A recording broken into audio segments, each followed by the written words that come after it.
तमीज से बात करिए, मैं सीनियर हूँ आपका। और अब संदीप भैया छोटे नौकर लग रहे हैं।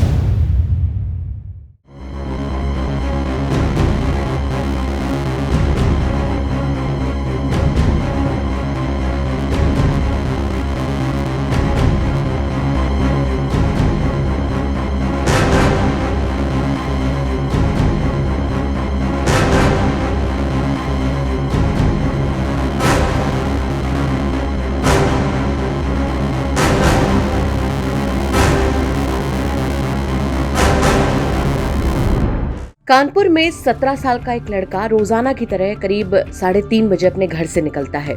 4 बजे से उसकी ट्यूशन होती थी, लेकिन देर रात बीत जाने के बाद भी वो घर नहीं लौटता। घर वाले परेशान हो जाते हैं। दोस्तों और रिश्तेदारों को भी कॉल करके कंफर्म कर लिया जाता है, लेकिन लड़के का कहीं कोई पता नहीं। बाद में स्कूटी से 2 शख्स आते हैं और अल्लाहू अकबर लिखी एक चिट्ठी में कुशाग्र के बदले 30 लाख रुपए की फिरौती की मांग करते हैं। फिरौती की बात जंगल में आग की तरह फैल जाती है, क्योंकि ये लड़का कोई आम लड़का नहीं था। ये लड़का कानपुर के एक बड़े व्यापारी का लड़का था। नाम था कुशाग्र। इस घटना के बारे में पुलिस को बताया जाता है और पुलिस तुरंत मामले को खंगालने में जुट जाती है। पुलिस ने इस मामले में महज 72 घंटे के अंदर 3 आरोपियों को गिरफ्तार कर लिया, जिसमें मुख्य आरोपी के तौर पर एक महिला का नाम सामने आया। नाम है रचिता। रचिता ने पुलिस को जो कुछ बताया उससे पुलिस भी सन्न रह गई। पुलिस के मुताबिक रचिता ने ही कुशाग्र को मारने की प्लानिंग की थी, वो भी अपने बॉयफ्रेंड प्रभात शुक्ला और उसके दोस्त शिवा के साथ। अब चलिए आपको इस कहानी के पीछे की मोड्स ऑपरेंडी बताते हैं। रचिता हिमाचल प्रदेश की रहने वाली है और इसके माता पिता नहीं है। ये घर घर पढ़ाकर अपनी जिंदगी चलाती थी। दावों की माने तो कुशाग्र को ये प्ले स्कूल के समय से पढ़ाती थी। क्योंकि कुशाग्र एक मशहूर बिजनेसमैन का बेटा था, तो रचिता को पैसे भी अच्छे मिल जाते थे। लेकिन कई सालों तक पढ़ाने के बाद रचिता को घर वालों ने कंटिन्यू करने से मना कर दिया। लेकिन कुछ समय बाद रचिता कुशाग्र के छोटे भाई को पढ़ाने लगी। उसी समय टीचर रचिता और कुशाग्र में नजदीकियां बढ़ गयी। पुलिस की माने तो रचिता कानपुर के फजलगंज में अकेले किराए के कमरे में रहती थी। कुशाग्र उससे मिलने के लिए वहीं आता था। उस इलाके के थोड़ी दूर पर ओम नगर में रचिता का बॉयफ्रेंड प्रभात भी रहता था, जो उससे मिलने अक्सर यहाँ आया करता था। दावों की माने तो प्रभात को कुशाग्र के बारे में भनक लग गई और वो बदला लेने के लिए कुछ भी कर गुजरने को तैयार हो गया। हत्या के दिन कुशाग्र 4 बजे ट्यूशन के लिए निकलता है। उसे रास्ते में प्रभात मिला। प्रभात ने उसे रोककर रामबाग तक लिफ्ट देने की रिक्वेस्ट की। चूंकि कुशाग्र उसे जानता था, इसीलिए इनकार नहीं कर पाया और वो साथ निकल गए। घर पहुंचकर उसने कुशाग्र को कोल्ड ड्रिंक पीने के बहाने घर के अंदर बुला लिया, जहां पहले से मौजूद रचिता, शिवा और प्रभात ने मिलकर कुशाग्र की हत्या कर दी। पोस्टमार्टम रिपोर्ट में खुलासा हुआ है कि कुशाग्र की बर्बरता से हत्या की गई होगी। शरीर पर लगे निशान इस बातों की तस्दीक करते हैं।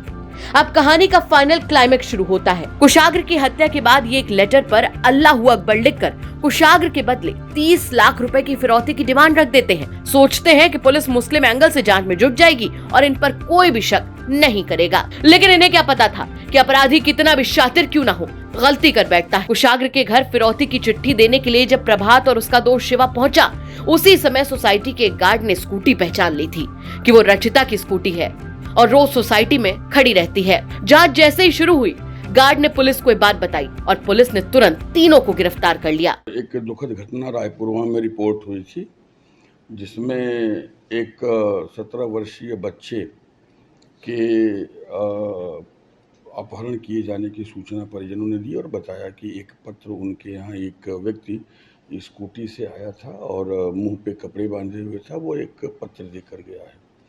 हम लोगों ने तुरंत घटना का इन्वेस्टिगेशन स्टार्ट किया और हमारी पूरी टीम, हम सभी सीनियर ऑफिसर घटना स्थल पर थे।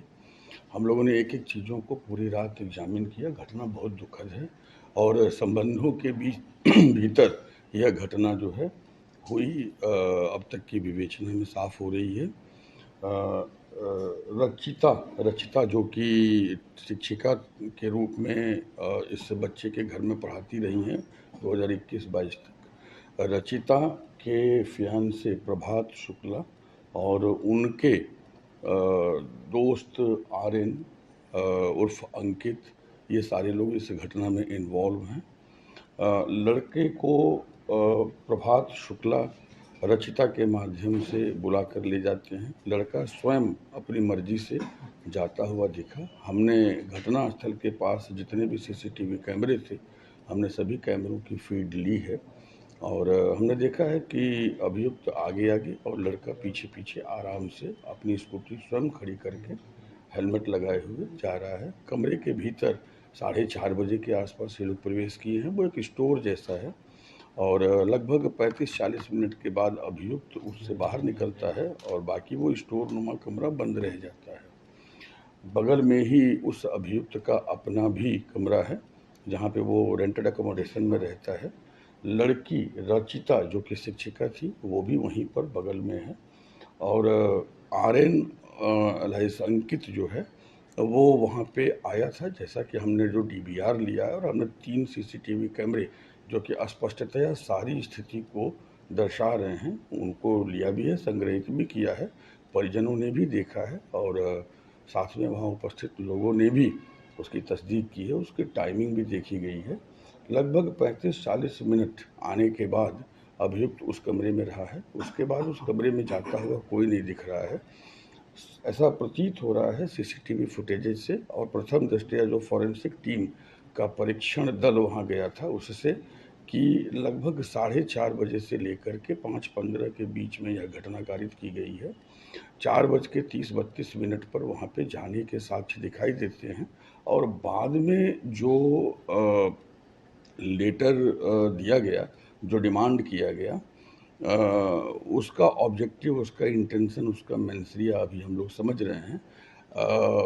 अब तक की विवेचना में ऐसा लगता है कि ये मिसगाइड करने के लिए किया गया था, लेकिन it's too early to go with the conclusion. Investigation is in progress. जो स्कूटी इस घटना के बाद कुशाग्र के घर वाले अपनी किस्मत को रो रहे हैं। उस घड़ी को कोस रहे हैं जब उन्होंने रचिता को वापस घर बुलाया था। बेटी की तरह जिसे अपने साथ बिठाकर वो खाना खिलाया करते थे, उसी टीचर ने उनसे उनका लाडला छीन लिया। कानपुर से रंजन सिंह की रिपोर्ट, यूपी तक।